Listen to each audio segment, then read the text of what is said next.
Good morning breakfast কৰি ওলাই আহিছিলোঁ আজি এনেকুৱা ভয়ানক ৰ'দ দিছে নিগ্ৰুৱে বনি যাওঁ নেকি তো এতিয়া আমি আজি আৰু যাম ফুৰিব বাট আজি যাম সাউথ গোৱা আৰু কেইটামান বিচ আৰু পঞ্জি না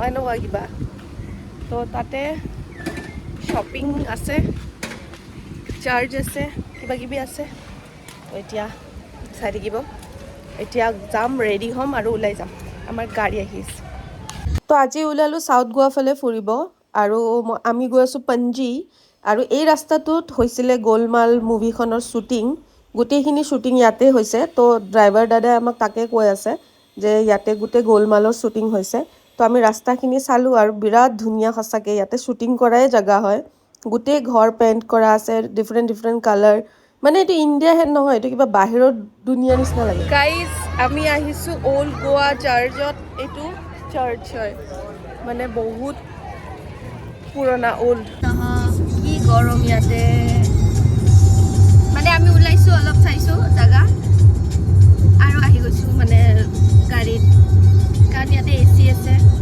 বাহিৰততো কি গৰম ৰে আমি ভাবোঁ গুৱাহাটীতে বেছি গৰম হয়নে এই পিছফালৰ যোনটো চাৰ্চ আছে ইয়াত বহুত মুভি মানে শ্বুটিং কৰা হৈছে ইয়াতে এটা কম্বক টিস্ক ইয়াতে কৰিছিলে শ্বুটিং আৰু আছে চিম্বাও কৰিছে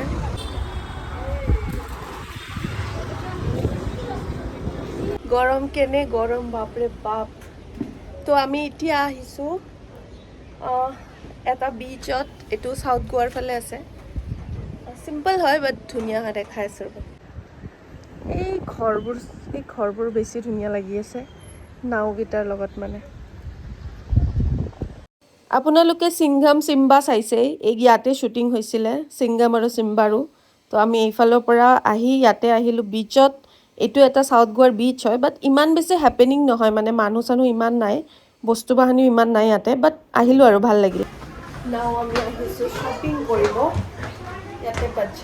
ইয়াতে গোৱা স্পেচিয়েল কিছুমান বস্তু পায় লাইক চকলেট কাজু এইবোৰ বস্তু তো আমি ইয়াতে আহি কিবা কিবি ল'লোঁ শ্বপিং কৰিলোঁ ঘৰৰ কাৰণে অলপ চলপ যিহেতু গোৱা আহিছোঁ আৰু সাগৰৰ পাৰত ছানছেট নাচাম নেকি তো সেইটো কাৰণে আজি ছানছেট চাবই ওলাই আহিলোঁ ইমান ধুনীয়া লাগে এই গধূলি সময়খিনি ইয়াতে বহুতে গা ধুই আছে আমি বাৰু গা নুধুলোঁ বাট আমি পানীত নুমিছোঁ ভালেখিনি তো গধূলি সময়ত এনেকুৱা দেখি আমাৰ ৰিজৰ্টৰ ওচৰতে আছিলে এইখন বিচ আমি নৰ্মেলি কাপোৰ চাপোৰ চেঞ্জ কৰি এনেই এবাৰ ফুৰিবলৈ আহিলোঁ আৰু সঁচাকৈ বহুত বেছি ভাল লাগিছে গোৱা আহি বহুত ধুনীয়া জেগাবোৰ ইয়াৰে মৰ্ণিং এভৰিৱান তো আজি হ'ল ডে 3 আৰু এই মাত্ৰ শুই উঠিছোঁ আজি হ'ল লাষ্ট দিন গোৱাত তো আজিৰ দিনটো দেখাম আপোনালোকক কি কৰোঁ আৰু আমি নতুন ৰুম শ্বিফ্ট কৰিছোঁ যোৱাকালি আমাৰ হোটেল এখনেই হয় বাট সিহঁতৰ দুটা হোটেল আছে তো ছেকেণ্ড যোনটো আছিলে য'ত পুল চুল ধুনীয়া হৈ আছে তাতে আমাক শ্বিফ্ট কৰি দিলে যাতে আমি ধুনীয়াকৈ ভিডিঅ' চিডিঅ' ল'ব পাৰোঁ আৰু এতিয়া মই কৰি আছোঁ ব্ৰেকফাষ্ট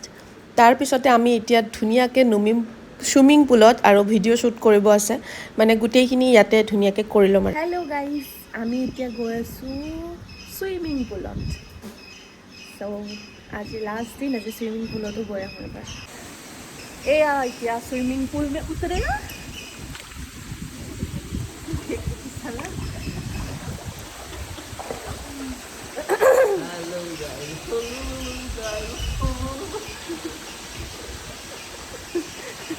ভেকুলী বনি আছে ইমান ধুনীয়া ৰিজৰ্টখন ইমান ধুনীয়া মানে ফিল্ম মে দেখা থা হম লোগ হয়নে হয়নে হয়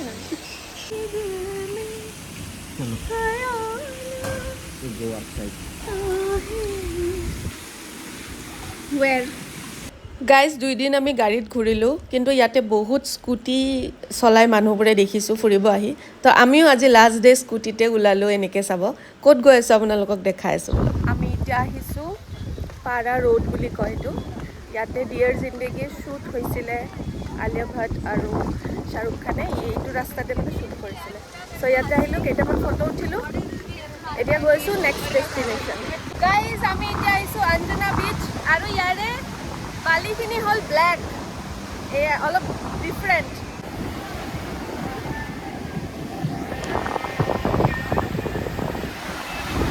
সিফালেও আছে, বাট পুৰা ব্লেক বালি। গোৱা অহাৰ আগতে এটা মোৰ সপোন আছিলে, আৰু সেইটো হ'ল বিচৰ কাষৰ কেফেত যোৱা। আৰু অঞ্জনা বিচত আহি এইটো পালোঁ, আৰু কেফেখন ইমান বেছি ধুনীয়া, লাইক এইটো বাহিৰৰ মানে ডিজাইন কৰা কেফে হয়। কেণ্ডেলিয়াম বিচ, যিটো একদম টোটেলি ডিফাৰেণ্ট, লাইক মানুহ ইমান বেছি, আৰু ইয়াতে বস্তুও বহুত বেছি দেখা আছে।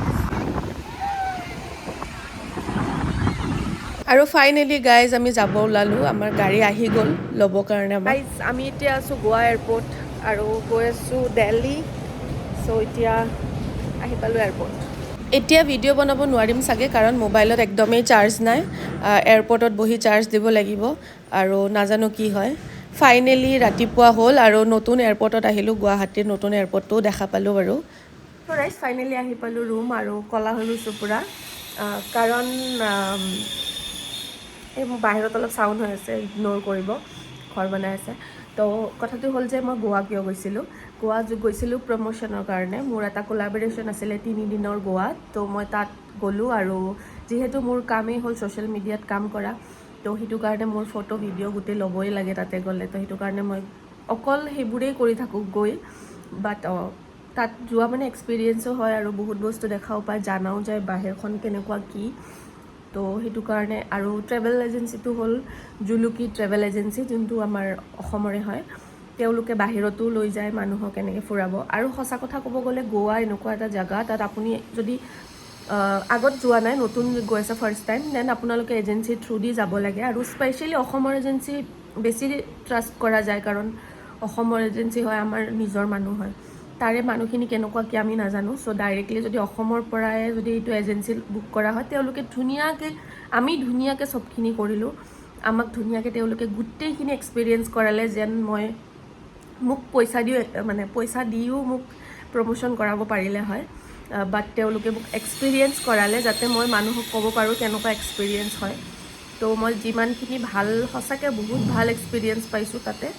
মানে ধুনীয়া ধুনীয়া হোটেল, ধুনীয়া ধুনীয়া খোৱা, ধুনীয়া ধুনীয়া জেগাত গাড়ী দি ফুৰাবলৈ যোৱা, তাৰপিছত ফ্লাইটত আপ ডাউন। তো বহুতখিনি বস্তু কম প্ৰাইজতে পাই যাব আপোনালোকে, তেওঁলোকৰ লগত যদি কণ্টেক্ট কৰে। মই নাম্বাৰটো দি দিছোঁ স্ক্ৰীণত, যদি তেওঁলোকৰ লগত আপোনালোকে যাব বিচাৰে দেন কণ্টেক্ট কৰিব পাৰে। আৰু এয়াই মোৰ গোৱা ট্ৰিপ আছিলে 3 দিনৰ, আৰু মই লং ভিডিঅ' বেছি বনাব পৰা নাই, কাৰণ মোৰ ইনষ্টাগ্ৰামৰ প্ৰমোশ্যন হয়, মোৰ শ্বৰ্টছ ভিডিঅ' বহুত বনাব লাগে। তো সেইটো কাৰণে মই যিমানখিনি পাৰিছোঁ আপোনালোকক দেখাইছোঁ। বাকী সেয়াই, আজিলৈ আহিছোঁ, আৰু নেক্সট ট্ৰিপ আহি আছে, চ' চাই থাকিব। Bye bye.